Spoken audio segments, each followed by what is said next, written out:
Why did Zhao Xintong lose to Zhang Anda? Zhao Xintong arrived at the 2026 China Open as one of the biggest favourites in the tournament. The world champion was seeded fourth, and after a strong run at the Shanghai Masters, there was every reason to expect Zhao to make another deep run in China. In Shanghai, he had beaten Ding Junhui 6-2, and then produced an impressive 6-0 victory over Neil Robertson, before eventually losing to Kyron Wilson in the semi-finals. So Zhao was not arriving in Beijing short of confidence. He was one of the players everyone was watching, but his first-round opponent was Zhang Anda, and this was an interesting matchup for another reason. These two players had already met in a major final earlier in the year. At the World Grand Prix, Zhao defeated Zhang 10-6 to win the title. So Zhang knew exactly how good Zhao could be when he found his rhythm. But this time, Zhang had a chance to change the story. And for the first few frames, it looked like that would be almost impossible, because Zhao Xintong started the match brilliantly. He looked sharp from the very beginning. His long potting was confident, his break building was clean, and he was making the most of the opportunities Zhang gave him. There was very little hesitation in Zhao's game. When he got an opening, he attacked. When Zhang made a mistake, Zhao punished it. And very quickly the match began to look one-sided. Zhao took control of the opening frames and moved further and further ahead. Then came the score that seemed to tell the whole story. 4-0. Zhao was 4 frames ahead. Zhang had not won a single frame, and Zhao needed only 2 more to reach the next round. At that moment it looked like a routine victory for the world champion. But there was one thing Zhang Anda still had. Time. He didn't need to win the match immediately. He only needed to win the next frame. And that changed the way he approached the situation. At 0-4 down, there was no reason for Zhang to panic. The pressure was already on Zhao. Everyone expected Zhao to finish the job. Zhang could simply concentrate on staying in the match, and gradually that is exactly what he did. His game became more settled. He started to spend more time controlling the table rather than trying to force the issue. The safety exchanges became more important, and when Zhao finally gave him opportunities, Zhang was ready to take them. This was the first major turning point. Zhao was still playing good snooker, but he was no longer playing with the same freedom he had shown at the beginning. The difference was subtle. A missed opportunity here, a mistake there, a frame that lasted longer than expected. Suddenly, Zhang was not just trying to avoid losing. He was starting to believe he could actually win, and that belief is extremely important in a comeback. Because once a player gets 1 frame back, the scoreboard begins to look different. 4-0 becomes 4-1. Then the player only needs 4 more. At 4-2, the comeback looks even more realistic. And if the score reaches 4-3, the player who was 4 frames ahead suddenly starts thinking about the match in a completely different way. That is exactly what happened. Zhang continued to find his scoring. He produced big breaks, including a 134, an 88 and an 81 during his comeback. More importantly, he stopped allowing Zhao to dictate the match. And the longer Zhang stayed at the table, the more comfortable he became. The match was changing, not because Zhao had suddenly forgotten how to play, but because Zhang had found a way to make Zhao uncomfortable. That distinction matters. This was not a match where one player dominated from beginning to end. It was a match where the momentum slowly moved from one side of the table to the other. At 4-0, all the pressure was on Zhang. At 4-3, the pressure had started to move, and when Zhang made it 4-4, the psychological situation was completely different. Everything Zhao had built was gone. 4 frames, gone. The match had effectively restarted. But now Zhang had the momentum, and Zhao had to deal with a problem that every player knows. When you are leading 4-0, you are thinking about winning. When the score becomes 4-4, you are thinking about not losing. That difference can be enormous. Suddenly, every mistake feels bigger. Every missed pot becomes more frustrating. Every lost safety exchange feels dangerous. And Zhang was taking advantage of that pressure. He continued to fight for every frame. He had already come back from what looked like an impossible position. Now he had a real chance to go all the way, and then the biggest swing of the match arrived. Zhang won another frame. 5-4. From 4 frames behind, Zhang Anda was now 1 frame away from beating the world champion. It was an incredible turnaround. Only a short time earlier, Zhao had looked almost certain to win. Now Zhao was fighting simply to stay in the tournament, but this is where Zhao deserves credit. He did not collapse. He managed to stop Zhang's run. He found a way to win the 10th frame. 5-5. And suddenly everything came down to 1 final frame. 1 frame to decide the entire match. For Zhang, it was the chance to complete one of the biggest comebacks of the tournament.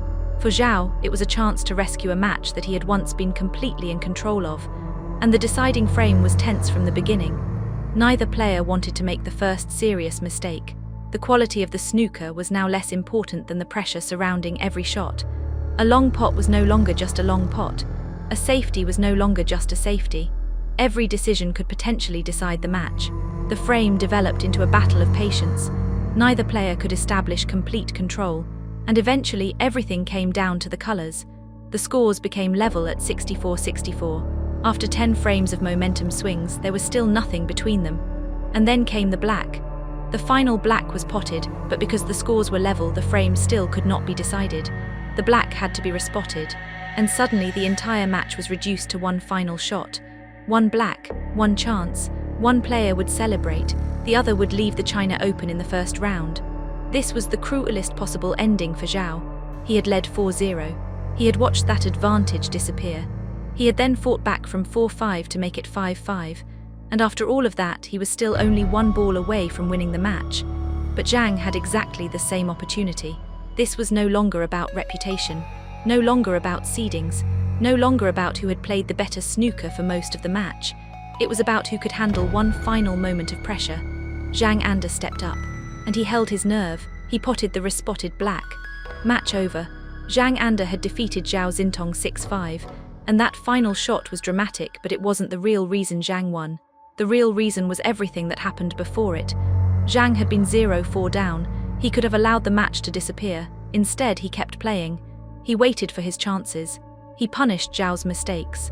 And most importantly, he changed the psychological balance of the match. Once Zhang started believing he could win, Zhao had to start thinking about protecting his lead. That is a completely different situation, and it explains why a player can look almost unbeatable at 4-0 and vulnerable only a few frames later. Zhao's biggest problem was not that he played badly throughout the match. He didn't. His opening was actually excellent. The problem was that he couldn't maintain that level when the match became difficult. When Zhang started putting pressure on him, Zhao's margin for error became smaller, and every mistake became more important. That is what made the defeat so painful. Zhao had created the perfect position for himself. He was 4 frames ahead. He was playing in front of a home crowd. He was the higher-ranked player, and he had already beaten Zhang in a major final earlier in the year. Everything pointed toward a Zhao victory, but he couldn't close the match. Zhang, on the other hand, did almost everything he needed to do once he got his chance. He didn't try to win 5 frames at once. He won one, then another, and suddenly the impossible became realistic. That is the mentality you need to complete a comeback at this level. You cannot look at 0-4 and think about winning 6-4. You have to forget the entire scoreboard and focus on the next frame. Zhang did exactly that. And as the score changed, the pressure changed with it. At 0-4, Zhang had almost nothing to lose. At 4-4, Zhao had everything to lose. That is where the match really turned. The final black may have decided the result, but the comeback had already changed the match long before that moment. And this is why calling the result simply an upset would not tell the whole story. It was an upset, but it was also a lesson in momentum and pressure. Zhao showed the level required to dominate the beginning of the match. Zhang showed the mentality required to survive the rest of it. And when the match reached its final moment, Zhang was the one who kept his nerve. There is also an interesting connection to their previous meeting. At the World Grand Prix final, Zhao had beaten Zhang 10-6. That was another major match between 2 Chinese players, but the roles were different. Zhao controlled the final and lifted the trophy. Months later, Zhang found himself on the other side of the result. This time, he was the player who refused to let the match go, and that makes this victory particularly significant. For Zhao, it was a reminder that even a 4-frame lead is never enough against a player who continues to believe. For Zhang, it was proof that he can recover from a terrible start and still perform under enormous pressure. And that may be the most important part of this match. The final black was memorable, but the comeback was the real story. Zhao Xintong started with a 4-0 lead. Zhang Anda turned it into 4-4, then Zhang went ahead 5-4. Zhao fought back to 5-5. And finally, the match was decided by a respotted black. That is almost impossible to script, and it is exactly why this match will be remembered. Zhao came into the China Open as the world champion and one of the tournament favorites. He looked like it for 4 frames, but Zhang Anda refused to accept the result. He kept fighting. He found his rhythm. He took advantage of Zhao's mistakes. And when the match reached its final moment, he had enough composure to finish the job. For Xiao, the defeat will be particularly difficult because he knows how close he was to winning. This wasn't a match he was chasing from behind. It was a match he was controlling. And that makes the question even more interesting. Why did Zhao Xintong lose to Zhang Anda? Because he gave Zhang just enough time to believe. Because he couldn't maintain his early level. Because the pressure of finishing the match became heavier as his lead disappeared. And because Zhang Anda refused to stop fighting. In the end, the difference between them was almost nothing. One frame. One black, one shot. But behind that final shot was an entire comeback. And that is what makes Zhang Anda's victory so impressive. At 4-0 down, he looked beaten. At 5-4 up, he looked like the favorite. At 5-5, he had to start all over again. And at the end, he was the player who kept his nerve. Zhao Xintong's China Open was over. Zhang Anda's continued. And the match that looked finished at 4-0 ended with one of the most dramatic finishes possible. Sometimes a snooker match is decided by a century break. Sometimes it is decided by a missed red. And sometimes, after everything else has happened, it comes down to one black ball. This time, that black belonged to Zhang Anda.